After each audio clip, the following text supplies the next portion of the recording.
యో సూర్యదేవా ఏంది ఎండ్లా మమ్మల్ని బతకమంటావా సావమంటావా? సావండి. ఏమియా నీకు మా మీద ఇంత పగ? నాకు ఎవరి మీద పగ ఉండదు నాయనా, నా ధర్మం నేను నిర్వర్తిస్తున్నాను.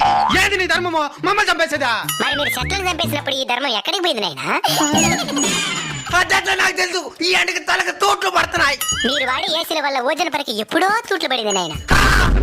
ఎండ ఎక్కువగా ఉంది, ఏసీ 2 పాయింట్లు పెంచు అని అంటారు గానీ ఎండ ఎక్కువగా ఉంది 2 చెట్లు పెంచుదామని ఏ రోజైనా అనుకున్నారా?